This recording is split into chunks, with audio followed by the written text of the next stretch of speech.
back for Harfield. 1-0 Burnley. Scott Harfield. He's been threatening that recently. And all the Burnley players run to the Darwin end. Oh, what a goal! What a goal from Robbie Blake! Burnley's first goal in the Premier League is something very, very special. Wade Elliott has that change of pace and he's got away from Montgomery. It's the path of McCann and the follow-up finds the net. What a strike from Wade Elliott! A bolt from the claret and blue. Oh goodness me! What a goal from Patterson! If that is to be the one that takes them to Wembley, you cannot argue with that. Pure quality. Here goes Mike Conroy. Still time for a winner, maybe. John Francis! They came to York in their thousands. They're going home as champions. I mean, if there's any justice in the world, Burnley would surely score from this corner. Swung right in there. Ball in there. Yeah! Michael Keane! Oh, that's justice! That is justice at the Amex Stadium. Burnley are level and deserve to be.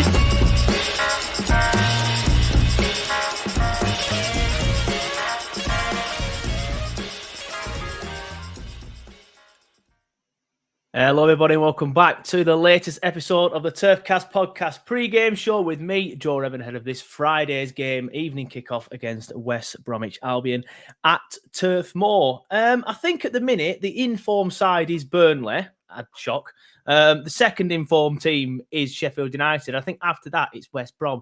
I think this is going to be a bit of a difficult one, Clarence, compared to the last few games that we've had, and we've not been playing very well. In fact, first thing, I got a bit of stick. I know I've addressed this on the full-time show, but I'll just talk about it for just myself a little bit. On my personal Twitter account, @JoeTomRed, follow me if you want to, I put up after the Coventry game that it's becoming a bit of a concern because we haven't played well now, apart from the Bournemouth game in the Cup, in the league since, the QPR game, something like that. I'm not sure exactly when it was. I think it was a QPR game where we went to QPR and won quite comfortably. But since then, we dug out is the best way of saying it, but dug out a win against Stoke City, dug out a win against Swansea, and then dug out a win against Coventry. I think all three of them games, we can all admit that Burnley weren't at their best, barely got out of first gear in any of them games. Probably should have been 2-0 down against Coventry, let's be honest. If they knew how to finish, the lad, I don't know the lad, number 45, he should have scored in the first half, and Big Vic should have scored early in the second half. We should have been 2-0 down. So it's a worry that for me going into this game. I know people always say, if you're not playing well and winning games, it's a sign of a good team. And I respect that it is, but it's not sustainable, is it? You can't play poorly all season and go up if you're playing poorly. We are where we are because we've been playing very, very well from the majority of the season, apart from the last few games. So with the form that West Brom are in, I think that we need to probably play a little bit better on Friday. But my worry is, A, we're not playing very well. B, they are playing very well. And C, we are now without Taylor Harewood-Bellis and Jack Cork. Of course, Taylor Harewood-Bellis picked up an ankle or foot injury, I can't remember what it is off the top of my head, against Bournemouth, a game that he shouldn't have been playing in. And Jack Cork, of course, has a 2-match suspension now. I'm not sure if he misses the Millwall game after the West Brom game or the Norwich game. I'm not sure exactly on that. Hopefully it's a Millwall game because we don't want him missing Norwich and West Brom because Norwich are in better form as well. They were early in the season. West Brom are in better form, as are Middlesbrough. But we played Middlesbrough recently, so we don't have to worry about them for a while. But 16 points is your gap to third. So we've got a bit of breathing space, haven't we? We could realistically lose against West Brom, lose against Norwich. The rest of the league would be going, look at Burnley, they're not actually that good. But we'd still have a very, very big, probably about 14, 13 points. So I'm sure we'll be fine. I don't think we'll lose both games, if I'm being honest, or even without Cork and Harewood-Bellis. West Brom have impressed me since the new manager's come in, Carlos. And Norwich have a bit, but they're still a little bit not all there yet, I think. Anyway, let's bring a West Brom fan in, of course. West Brom fans will know more about me on the subject of West Brom. And I am proud to introduce Matt from WBA Report. How you doing, mate? Yeah, not too bad, thank you, Matt. Thanks for having me on. No, thank you for coming on, mate, as well. I know you've got something to do later on and you're busy this evening, so thank you for squeezing me in. But let's talk about West Brom then, because I don't know your exact form, but I'll just quickly get the results up on my screen now. Of course, you played last night in the FA Cup, dismissed Chesterfield 4-0. Won't look too much into that because I presume you played sort of like a weaker team. But 2-0 down against Luton, at Luton, very impressive, come to win 3-2. Again, an FA Cup game against Chesterfield. Again, probably a weakened side, so I'm not going to look into that too much. Beat Reading, beat West Brom. Sorry, not West Brom, you are West Brom. Beat Preston, beat Bristol City. Got beat against Coventry, but beat Rotherham, beat Sunderland, beat Stoke, beat QPR, beat Blackpool, and then there's a loss there to Sheffield United, a loss there to Millwall. But I presume that's around the time that Bruce got sacked. But since the new gaffer's come in, it's very, very, very impressive. And like I said earlier, the only two teams that are in better form than you right now are us and Sheffield United. So you must be very impressed with the way that things have been turned around. Oh, massively, and a lot of people I've seen have said that Carlos Corberán has sort of worked a miracle, and he added a bit of magic to this squad, really, or the results have been incredible. And whilst I do agree with an element of that, I do also think that this squad is performing in the way you'd sort of expect it in this division. There's a lot of strong names for the Championship. Just look at our summer business. We brought in two of the best players in the league last year in Jed Wallace and John Swift. So you'd certainly expect, because I think on paper you're definitely looking at playoffs at least for this squad. Of course, there are some weaknesses in some areas that you'd still like to improve on. However, I'm happy to see Carlos Corberán actually getting the maximum out of this squad, which is still what you need from a manager, and it's something Steve Bruce couldn't do at all. Yeah, you mentioned Steve Bruce, so we're going to wait until later, but let's touch on him a little bit there. Is he as bad as everyone makes out? Because I feel like he was harshly treated at Newcastle. If he'd have had the money that I don't think he'd have done anywhere near as well as Eddie Howe's done. I'll put that out there right now. But they wouldn't have been as poor. I think he's kind of sort of like been... Sort of like Sean Dyche always talks about how he gets pigeonholed into a certain characteristic of manager. And I think that Steve Bruce got pigeonholed into that because the money wasn't overly there at Newcastle under Ashley. But obviously with you, he made a couple of signings, like you said, some good signings in the summer, Swift and Wallace. But you never really did that well. You were languishing in the bottom 3-4, weren't you, for a while? I was actually impressed when we played you down at the Hawthorns, though. You defended quite well. Obviously got that 98th minute equaliser, ridiculous, whatever it was. And I was actually thinking, they're a decent side. I'll take a point against these. So you were impressive, but I don't know. It's weird. Like, I always felt like you're being held back. Is that fair enough? Well, I certainly think what you just said there on your impressions from when we played you early on in the season, I think the first 7 or 8 teams we played would probably be thinking a very similar thing, because I think we drew 6 or 7, I said, out of the first 8 or so games, and the one we lost at Blackburn was quite unjust. I think they scored two worldies, and a draw would have been fair in that one, to be honest. So it's tough when you look at Steve Bruce. What I would say is that he was given a fair chance at the Hawthorns. He came in obviously after he sacked Ishmael last season and couldn't turn it around. He just sort of continued the slope downwards, and then, as you said, the summer business was impressive. And I've seen a few shouts saying, Steve Bruce might make a great sort of director of football or that sort of thing. He's definitely got an eye for a player, and we've seen that across the last 20, 30 years that he's been in management. However, I think ultimately his time has come to hang his, suit up as a manager. I'm not sure, but and again, I agree with you. At Newcastle, he would have done better than he did had he been given the money Eddie Howe's, although Howe's done fantastically and deserves all the plaudits. And the stuff coming out from Albion after he's sacked, and Steve Bruce wouldn't do any coaching. There's a reason we brought in 3 or 4 coaches with him alongside him. There are a few interviews from players asking, what's Corberán done so well? How has he transitioned this team from that was bottom in October to looking strong playoff contenders? And there's been a few sort of subtle digs in there aimed at coaching and tactical sort of plans. So you get that sort of vibe from Steve Bruce that he's yesterday's man in terms of coaching and the way the modern game has moved on. But it was a weird start to the season. As I said, we weren't playing too badly in a lot of the games. But to answer your question, I do think we were probably being held back. Well, I don't think you can argue that we were being held back by Steve Bruce compared to the results under Carlos Corberán now. Yeah, definitely. It's interesting that about the coaching thing. It does sound a bit like 1980s, that doesn't it? Which is, of course, when Steve Bruce had been playing. But however, like those regular listeners to the podcast will know I used to work at Bradford City doing like media team stuff, and I'd sometimes film training. And I can't remember their manager's name now off the top of my head. I've had a bit of a brain freeze. Stuart, I can't remember his name. Ginger guy. Shoot McCall. That's Shoot the guy, McCall, him, yeah. Cool. He wouldn't take every training session. Sometimes he'd just walk out with a coffee like 15 minutes before the end, ask his coaches how everyone's got on, and then walk back ready to do the debrief and stuff like that. So well, it's like Sir Alex Ferguson wouldn't really take any training sessions, would he? You know, be Carlos Queiroz, or he had numerous assistants, and that was probably a whole part of the plan is refresh your coaching team, and probably for that reason, because they do so much of the work. But obviously, maybe that whole sort of old-fashioned sort of mentality stems throughout the coaching staff, and you know, looking at analysis. You know, there's so much in the game nowadays that has moved on. I would also add, sorry to interrupt you, that Steve Bruce probably was held back in some ways by the club's recruitment sort of, I suppose, procedure, recruitment strategy. Effectively, Albion have no scouting network, and I look at Burnley and some of the players they've signed. I've never heard of them before, and there's more. I see the links. Never heard of these players, but look how good they are. They're incredible. Whereas, and this is probably make Burnley fans laugh, who they might not have heard. Again, from credible sources from the Athletic, Eric Peters, who we brought in as a free signing, happened to be Steve Bruce's neighbour.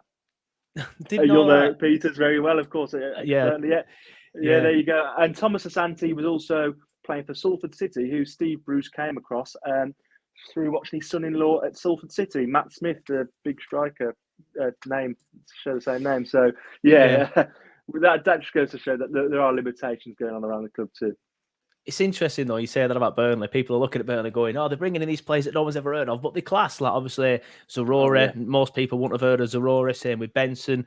We just brought in a centre-back that I've never heard of. There's a few people on Twitter going, yeah, I know who he is very well. I'm sure you do, mate. But it's one of them. But it's interesting you say that about Burnley, because we used to have a joke about Burnley, because we'd only ever signed players from Stoke. Eric Peters came from Stoke. Peter Crouch came from Stoke. So our scouting system was literally probably got 30 quid petrol to get down to Stoke and then just watch Stoke players and then find out your way back. So we've changed quite a lot, mate. So I feel your pain. I feel your pain. Obviously, we're talking about how well you've turned it around since Cole Brown's come in.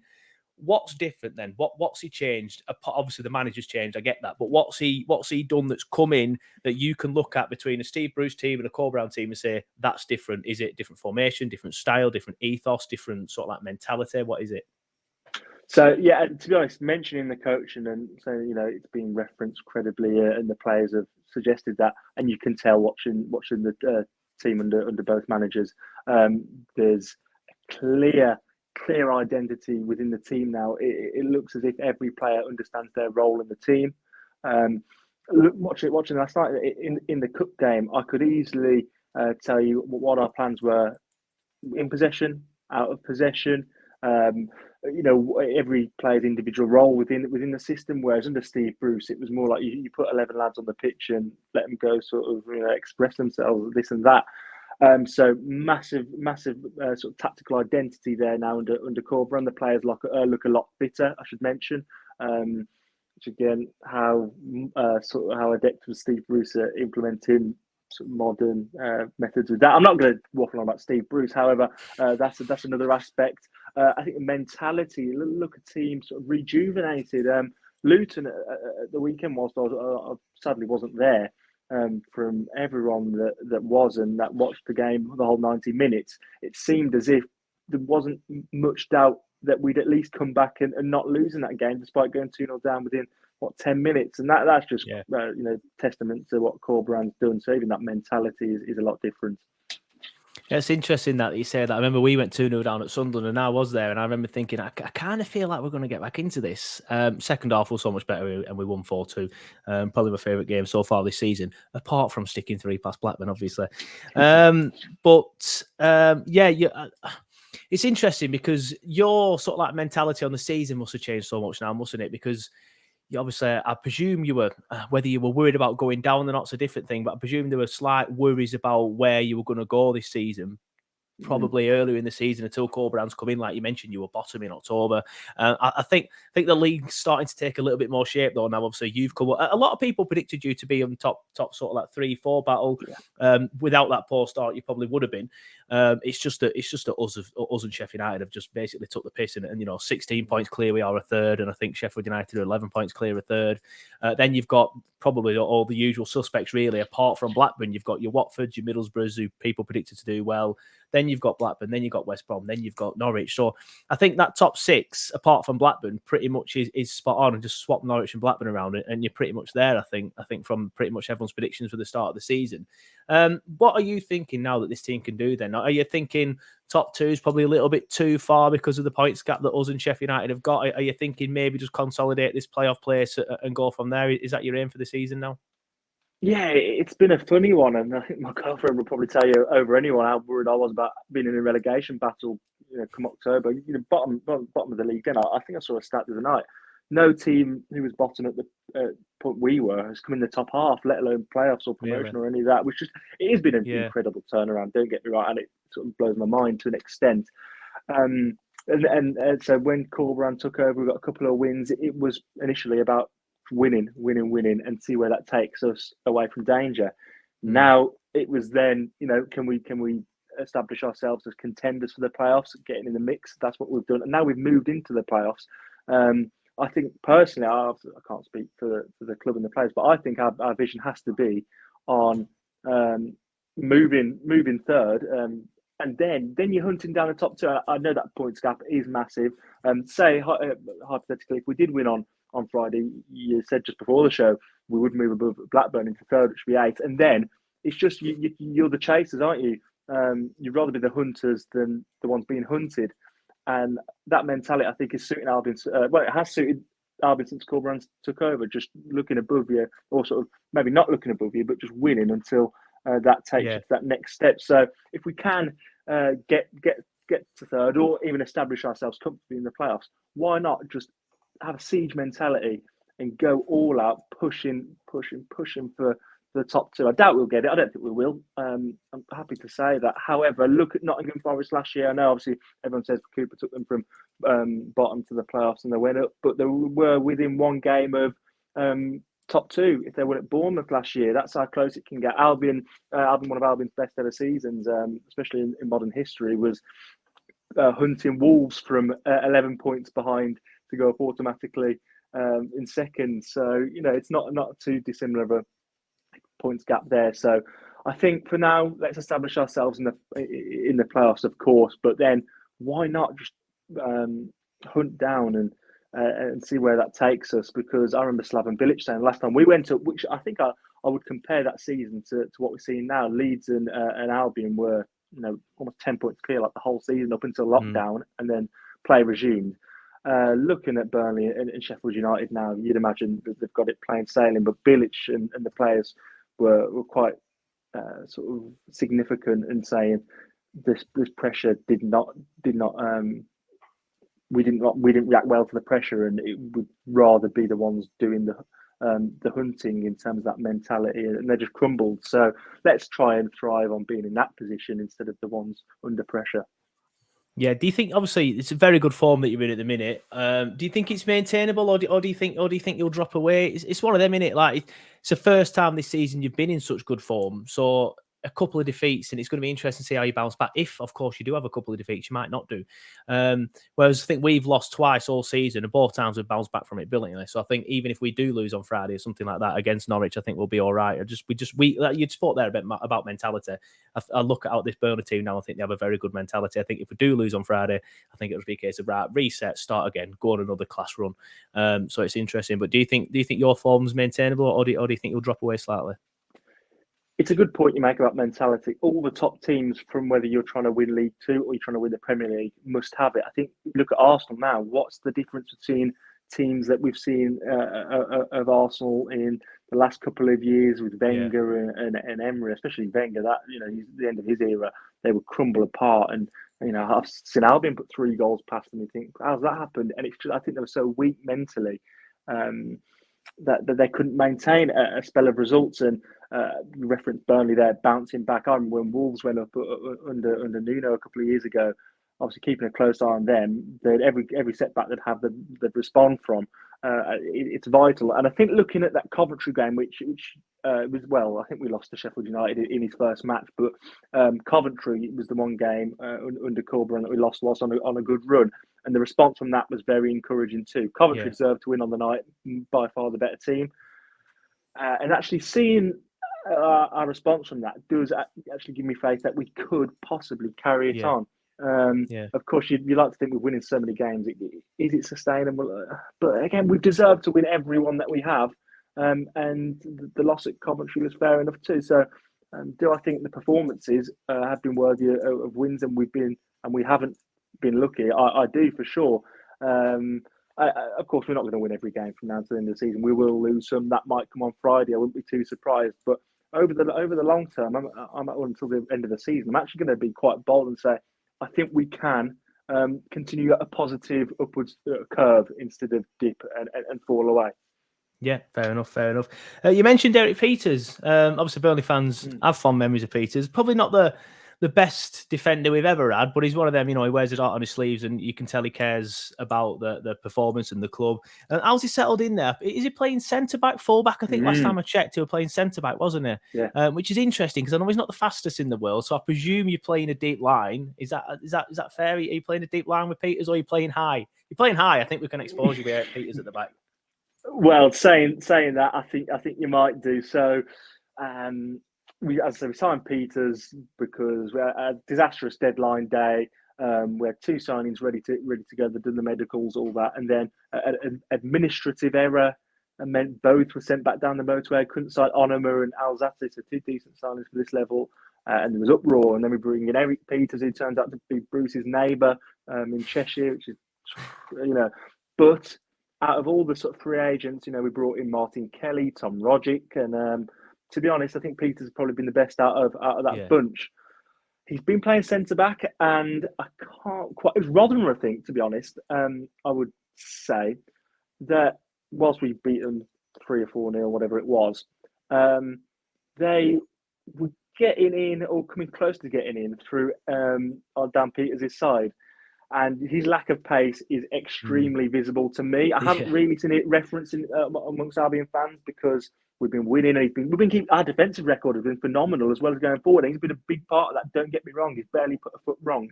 However, I like to try and watch the game tactically and look really closely at things. And Peter's lack of pace has been visible to me.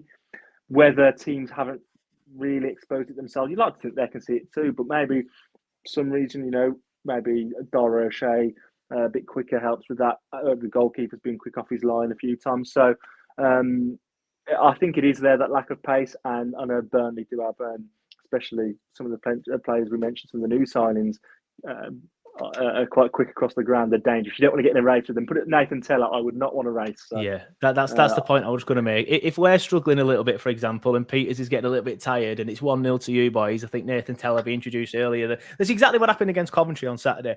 We brought in Goodmanson at half-time. Jack Court went off. We brought in Goodmanson. We started to get his foot on the ball a bit more, but they were still probably the better side for the first 5-10 minutes. Then we brought Nathan Teller in, and because he's so quick, we can then play this long ball over the top, which we don't really do anymore. But when Teller's there, we just think, well, sorry, he's fast, we'll do it. Then he proper bolts it, picks the ball up. Coventry then start thinking, shit, he's well fast. So then they sit back. And Coventry had been winning the midfield battle all game. So then that helps us get on the ball in the middle of the park, and then we start getting his foot. It's a mentality thing, isn't it? Exactly. Like we were saying previously, I think fans don't quite look into the mental side of things, how big they are, and a change like that can put the opposition under immense mental pressure. And it sounds like you paid off. I was interested to see did Gyökeres not play too well then? You couldn't really. No, it's weird.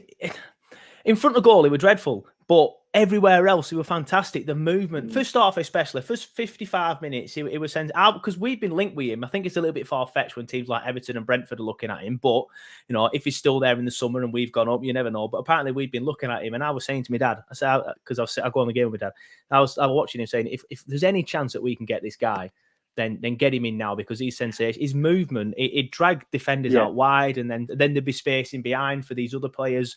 His movement was sensational. That's what you want. Exactly. But there were one chance he had in the second half, really early on. He was 1-on-1 with the goalkeeper, tried to take it round him, took too long. Muric did very well, to be fair.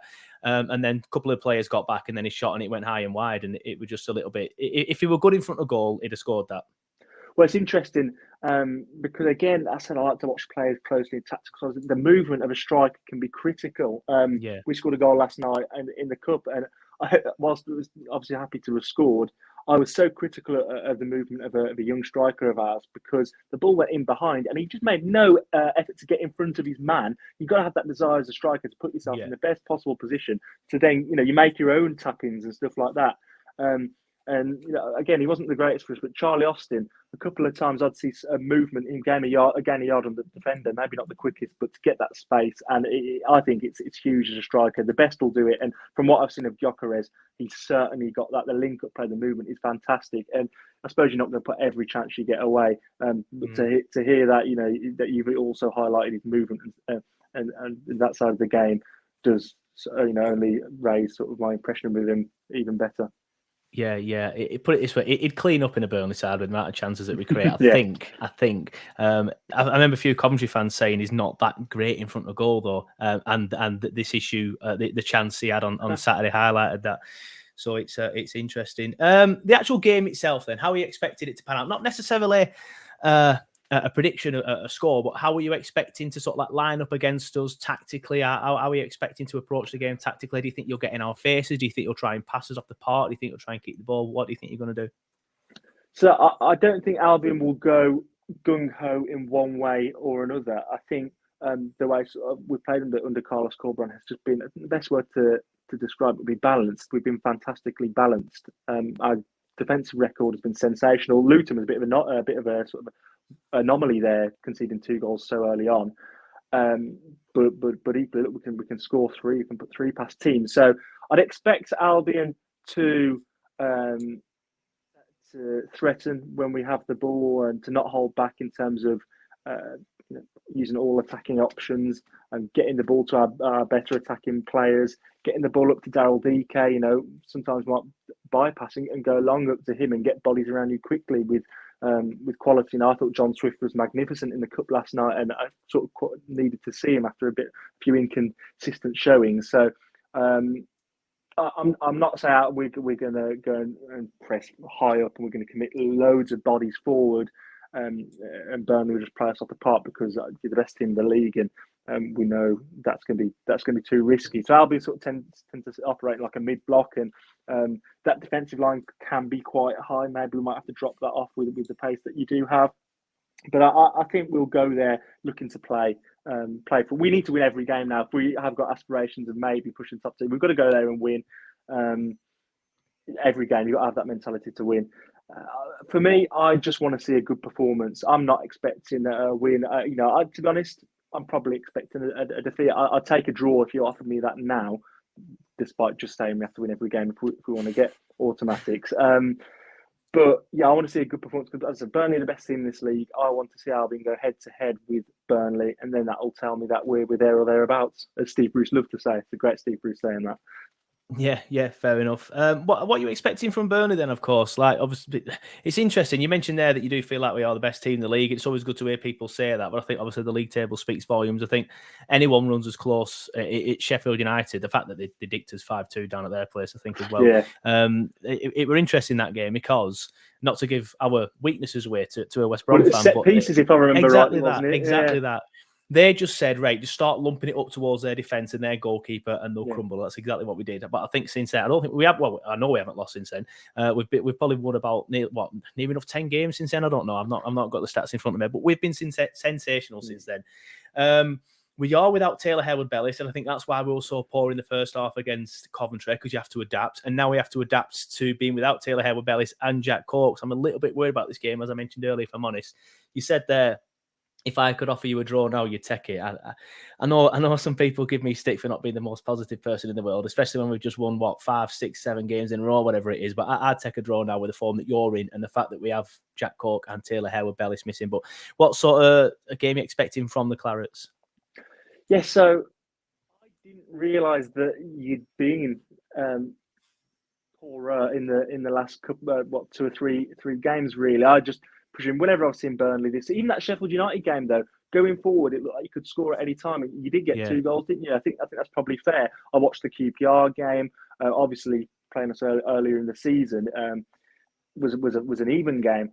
So now hearing that you haven't maybe been on top form is giving me a bit more confidence, because I'd like to say we're coming in sort of almost at our peak, and then Burnley maybe dropping off. That can work 2 ways, can't it? Will we maybe then carry on that momentum and win the game? But because you played poor and won these games too, does that then give you a better chance? It's an interesting one to think about. However, I think the absences of Harwood Bellis I had no idea about, and I know he's been impressive this season, and I think he's been liked wherever he's played at. Was it Blackburn as well?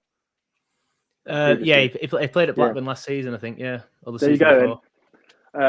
So that's giving me a bit more confidence, and I know Jack Cork's that as well. I had seen that on social media, and I'm not sure whether he's been starting every game or not, but he's always been a good player.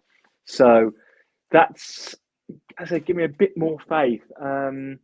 I'm expecting Burnley obviously to come out the blocks flying. Like, whilst you haven't been in top form in front of a home crowd, I'm sure there'll be plenty there for home fans.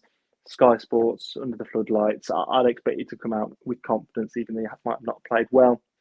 But then again, there's a lot of players in that Burnley that are still unknown quantities to me. I know Benson and Zahoris that have been fantastic. Those are the 2 that have caught my eye out of the new signings. So I'm expecting you to come at us, and it won't be easy. Even though, as you said, you played poorly, I'm not expecting us to come here and dominate at all. But I'm intrigued to see if your poor form or performances, more so, can sort of, could that be seen in the game? Yeah, it's going to be an interesting one. We'll get on to predictions then. What are you predicting then for the game, score-wise? So as I said, I'd take a draw. I think if I had to sort of give my statement there, I'd say I'd take a draw with a good performance. Draw and a scrappy, lucky draw might not encourage me so much. Maybe like a same as the reverse fixture, a 1-1 with a good performance. So I'll probably go 1-1. Yeah, I mean, it's all the time I come on these shows, I tend to sit on the fence. I can, again, it's tricky because, as I said, I do think Burnley are the best team in the league. But then I'm edging. Do I think Albion might nick it? Maybe 2. I'll go 1-1 because of your quality. Maybe if it was a team like Sheffield United or a Watford or Blackburn, I think maybe we can come and win. But because Burnley have been so good, I'll probably typically sit on the fence and appease everyone watching. Yes, no problems with that, mate. I think I was going to go 1-1 as well. So I think I'm going to go 1-1. I think it's the first time this season I've not predicted a win. Probably someone will be able to dig out the fact that that's just incorrect. But I know this season I've been predicting wins. Probably earlier in the season I probably weren't as confident because we had a similar start to you. Not as bad because yours went on longer and your draws turned into defeats, whereas our draws turned into wins, and then we just started obviously just taking the piss. But I'm thinking 1-1. If we had Taylor Harewood Bellis and Jack Cork, I'd be a little bit more confident. But that coupled with the fact that we haven't been playing well, all right, we've been digging out results. I would take a 1-1 right now against a very good and informed West Brom side. Well, there's one thing Burnley fans should probably be interested in. Last night, Matty Phillips hobbled off in the dying seconds in a game he didn't really need to play. And whilst Matty Phillips has taken his fair share of stick from Albion fans across his 6 or 7 years at the club, he has been, again, like the whole team, he's sort of been an example of that, how rejuvenated the squad's been, and his form has been excellent, putting a peach of a cross at Luton, unbelievable cross to get the winning goal, and looks like we're going to be without him, which I'm actually personally gutted about, because I sort of laugh at times because I'm watching nearly every game he's played for Albion, and his inconsistency. He's one of those players, when he's hot he's incredible, when he's cold you wouldn't have him anywhere near the starting 11, and so it looks like he's going to be injured after a good run of form. And 2, Thomas Asante's still suspended. Yeah, so a lot of pressure is on Daryl Dike or Daryl DK, who's shown some good glimpses, and we'll see. He scored at Luton, didn't he, Dike? Yeah. Fortunate goal that. Dike. But I think he scared the goalkeeper, just ran into the ball and it went in. But he's a presence. So I think I still don't really know too much about him.